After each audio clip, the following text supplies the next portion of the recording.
Hey everyone, and welcome. So, have you ever wondered why some companies just seem to effortlessly navigate massive global crises, while others literally collapse at the slightest little disruption? Well, it all boils down to one thing: how they handle uncertainty. Today, in this explainer, we're embarking on a pretty massive journey into the world of enterprise risk management. We're going to take it all the way from the slightly chaotic, fascinating origins of risk, right up to mastering the modern corporate playbook. Okay, let's dive right in and learn how to actually transform uncertainty from a looming threat into a massive strategic advantage. All right, here's our roadmap for the explainer today. 1. The evolution of risk. 2. Roles in risk management. 3. The COSO framework basics. 4. Objectives and risk appetite. 5. Identifying and assessing risks. And 6. Controlling and monitoring risks. Let's get started.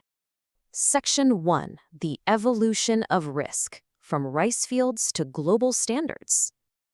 We so often think of corporate risk management as this purely modern invention, right? But the timeline actually begins way back in the 17th century with Japanese rice farmers. To protect themselves from totally unpredictable harvests, they made agreements with buyers to deliver rice on a future date at a pre-agreed price. Today, we know this as a financial futures contract. Fascinating, right? Fast forward to the 1980s, and U.S. banks began setting up these dedicated departments strictly for financial risk. But the real wake-up call? That came in 1995 with the sudden collapse of Barings Bank. A truly staggering $1 billion was lost, basically because of one employee's unauthorized decisions, which happened to combine with a totally unpredictable earthquake. This massive failure proved a really critical point. Risks go way, way beyond just finances. They stem from human behavior, from operational failures, natural disasters, the whole shebang. And it was exactly this realization that gave birth to comprehensive frameworks in the 2000s. And that brings us to enterprise risk management, or ERM. ERM is the practice of managing risks across the entire organization. It's a completely holistic approach, so it's absolutely not just an insurance policy or some finance department issues sitting in a silo. It is a company-wide effort. Literally, everyone shares the responsibility for handling uncertainty to protect the company's overall objectives. Section 2. Roles in risk management. The human element of uncertainty. Now, even the absolute most sophisticated enterprise system still relies on the actual humans operating it. Looking at the workplace dynamic, we have a very clear distinction between line managers and risk managers. Line managers are laser-focused on hitting their department targets. Because they're on the ground every day, they understand the daily operational hiccups way better than anyone else, which is exactly why they really should be the primary owners of risk. On the flip side, you've got risk managers. They provide that specialized oversight and coordinate the big picture. However, and this is a big one, without good communication, risk managers are sometimes wrongly viewed as these annoying roadblocks, just slowing down decisions. Effective risk management requires these two groups to cooperate, definitely not conflict. Oh, and here is a super common, really dangerous mistake to avoid: assuming that only the financial controller is responsible for risk. Because most risks actually start out as operational issues or supplier problems, not financial ones, placing that burden solely on finance creates a massive blind spot. Section 3. The COSO Framework Basics, the ultimate risk playbook. So if risk is a company-wide team sport, we're definitely going to need a playbook. And that playbook is the iconic COSO Framework Cube. COSO actually stands for the Committee of Sponsoring Organizations, and they created this really brilliant 3D model to show exactly how everything in a business connects. Across the top, you've got 4 main categories: strategic, operations, reporting, and compliance. Down the front are the 8 core components of risk management, things like objective setting and risk assessment. And then along the side, you see the organizational levels from the entire entity right down to specific departments. What's so great about this is that it brilliantly illustrates that risk management isn't just some top-floor executive activity. It has to be layered through every single department and process in the company to keep things honest and stable. Within that framework, there's a core 6-step risk management cycle, and this acts as the recurring drumbeat for the entire organization. Step 1, you set objectives. Step 2, identify the risks threatening them. Step 3, assess the size of those risks. Step 4, evaluate and prioritize them. Step 5, control the risks by taking action. And Step 6, monitor the results continuously. Because risks are constantly changing, this is definitely not a one-and-done checklist. It's an ongoing, continuous loop. Section 4, Objectives and Risk Appetite, defining the boundaries of success. Okay, let's look really closely at step 1 of that cycle. Before we can fight threats, we have to know what we're actually trying to protect. I mean, without an objective, a risk simply doesn't exist. There's literally nothing to threaten. So, organizations absolutely must set smart objectives. Specific, measurable, acceptable, reasonable, and time-bound. By turning these broad, fuzzy goals into precise targets with key performance indicators or KPIs, you make it incredibly clear what success looks like. And that makes it so much easier to spot the specific events that could potentially derail you. Once you've got those objectives locked in, you need to define your risk appetite. This is essentially the total amount of uncertainty your organization is actually willing to stomach to achieve those goals. Mapping this out on a 3x3 matrix visualizes it perfectly. On the horizontal axis, you map the impact or the potential damage. On the vertical axis, the probability or likelihood of it actually happening. The green zones, those represent acceptable risks. This is safely within your appetite. But the red zones are those unacceptable threats that cross the line and demand immediate action.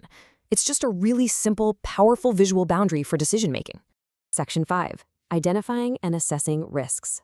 Spotting and sizing the threats. Right, so once we know our boundaries, we actually have to go out and find the risks before they find us. To systematically brainstorm these risks so absolutely nothing slips through the cracks, organizations use several really powerful models.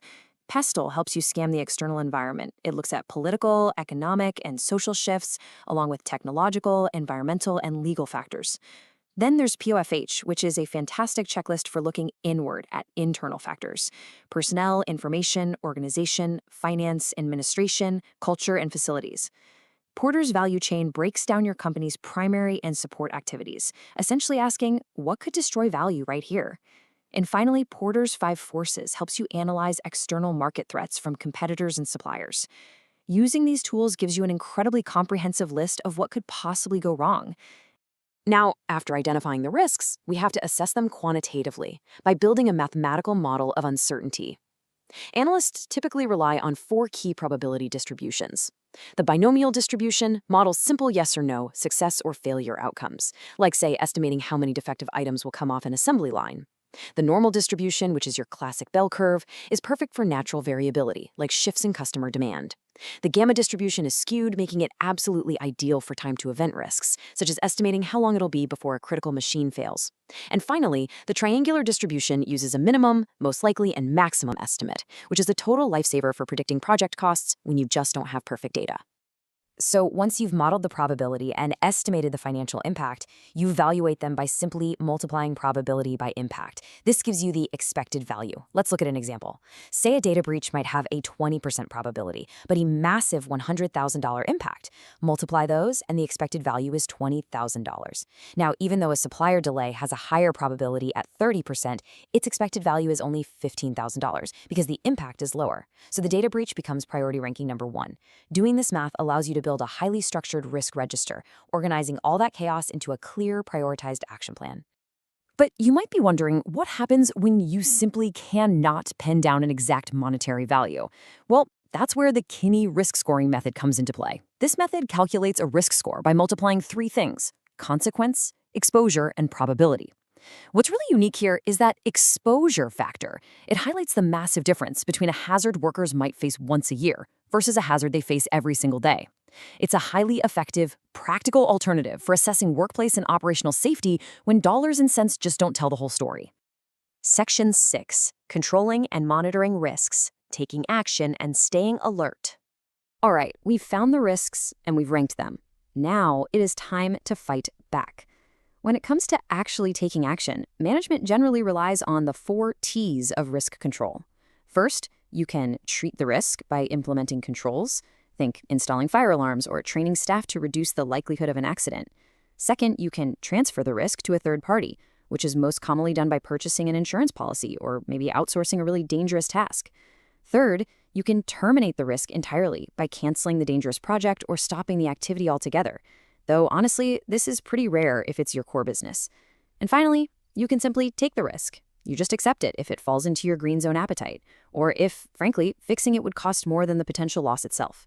But applying a control definitely isn't the end of the story. You absolutely must monitor continuously. This means regularly checking in to see if your treatments are still effective, scanning the horizon for newly emerging risks, and tracking key risk indicators, or KRIs. By actively reviewing incident dashboards and conducting quality audits, you ensure your risk management isn't just some dusty binder sitting on a shelf, but a living, breathing system that actually adapts to change. And that brings us to the end of our explainer. We've gone from 17th century rice fields all the way to advanced probability distributions and the intricacies of the CASO framework. We've seen firsthand that managing risk isn't about eliminating all uncertainty. It's about controlling it so you can safely achieve your goals. So I'll leave you with this final thought to ponder as you look at your own workplace. Is your organization truly managing its risks to create value, or simply reacting to the chaos as it happens? Thanks so much for joining me, and keep learning.